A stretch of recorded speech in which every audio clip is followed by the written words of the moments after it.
The quiet boy who became the wisest. Have you ever been called too quiet?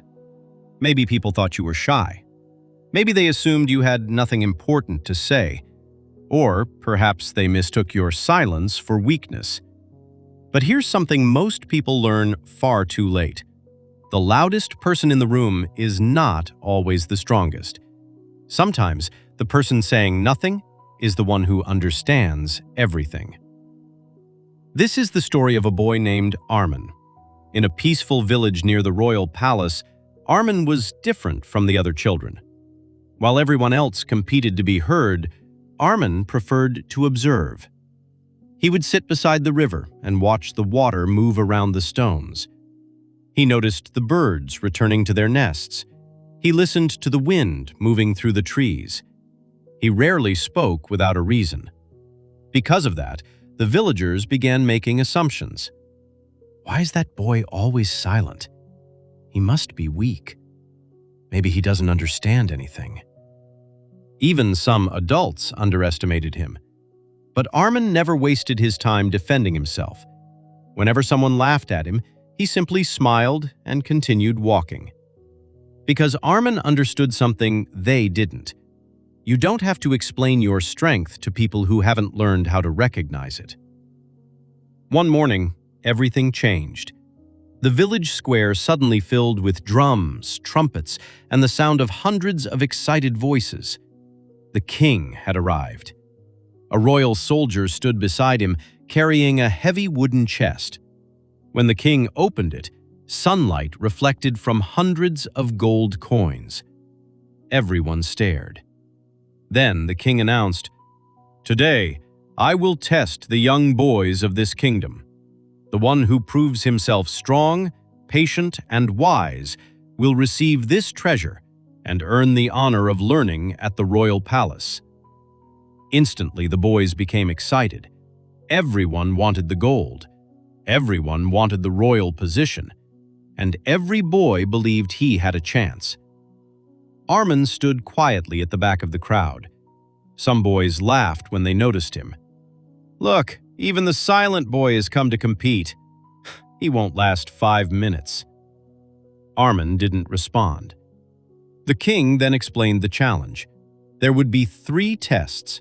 Only one boy would succeed. Test 1. The river. The first challenge was to cross a dangerous river without a boat. As soon as the king gave the signal, the boys rushed into the water. Some jumped from stone to stone. Others tried to move as quickly as possible. The river was stronger than they expected. Several boys slipped. Some became frightened when the current pushed against their legs. But Armin didn't move. He stood on the riverbank and watched. He studied the current. He noticed where the water moved quickly and where it became calm. Then he stepped forward. One stone, then another. Slowly, carefully, he crossed the river. He never rushed. He never panicked. And when he reached the opposite bank, he was completely safe. Behind him, several boys were exhausted and covered in mud. The royal advisor looked at Armin carefully. "That boy isn't moving slowly," he whispered. "He is moving wisely." Test 2.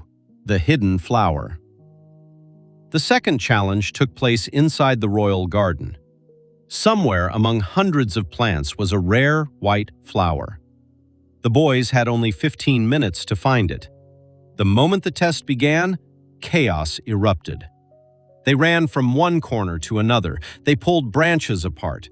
They searched under leaves. Some even began arguing with each other. But Armin stood still. He didn't search harder. He searched smarter. Then he noticed something unusual. A group of butterflies kept flying toward the same quiet area of the garden. Armin followed them.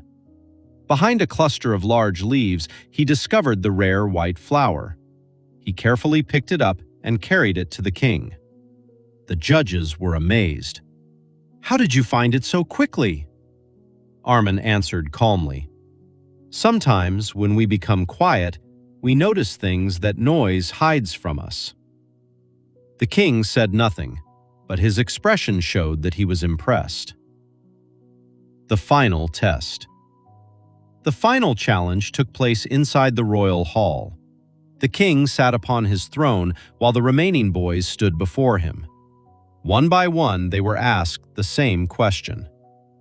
What can be stronger than a sword, yet makes no sound? The boys immediately began answering. Gold, knowledge, courage, power. But the king rejected every answer. Then Armin stepped forward. He bowed respectfully. The king repeated the question. Armin remained silent for a few seconds. Then he answered, Patience. The entire hall became quiet. The king leaned forward. Explain. Armin looked at him and said, A sword can defeat a person, but patience can change a person's heart. A sword can create fear, but patience creates trust. A sword may win one battle, but patience can prevent many battles from ever happening. Fear disappears when the sword is gone, but respect can remain for a lifetime. Nobody spoke. For the first time that day, the entire crowd was listening to the boy they had called weak. The king slowly stood from his throne. Then he smiled. You have understood what many adults spend their entire lives trying to learn.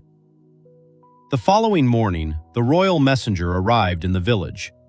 He opened a scroll and announced, The winner of the king's challenge is Armin, the quiet boy. He has earned the treasure and will serve at the royal palace. The villagers were stunned. The boys who had laughed at him could barely believe it. Then an elderly man standing among the crowd smiled and said, Perhaps we finally understand. The person who speaks the least may sometimes be the person who observes the most. Armin went to the palace. He didn't suddenly become loud. He didn't start trying to impress everyone. He remained the same quiet boy. But something had changed. Now, whenever Armin spoke, people listened. Because his words weren't coming from ego, they came from thought. They came from patience. They came from understanding. Years later, Armin became one of the kingdom's most respected advisors. Not because he was the loudest, not because he demanded attention, but because when everyone else reacted emotionally, he remained calm enough to think. And maybe this story is for you. If people have ever underestimated you because you're quiet, remember this. Silence is not emptiness. Sometimes silence means you're observing. Sometimes it means you're learning. Sometimes it means you're controlling emotions instead of allowing emotions to control you. And one day, that same silence may become the foundation of your leadership. So stop wasting your energy trying to prove yourself to everyone. You don't need to shout to show that you're strong. Let your actions speak. Let your patience speak. Let your results speak. Because real strength doesn't always make noise. Sometimes the strongest person in the room is the one who knows exactly when to stay silent and exactly when to speak. If this story gave you a new perspective, tell me in the comments. Have you ever been underestimated because you were quiet? Your experience might be exactly what someone else needs to hear. And if you want more powerful stories with life-changing lessons, subscribe and stay with us. Because sometimes, one simple story can change the way you see yourself forever.